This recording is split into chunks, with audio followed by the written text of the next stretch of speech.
In today's video, I'm going to show you how to replace the ink cartridges in your Canon Pixma TR8600 series printer. Now the first thing is to switch on the printer.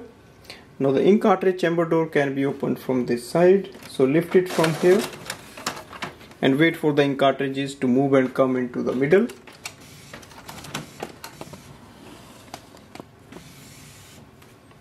To remove the ink cartridge, simply press the lock inside and take the ink cartridge out.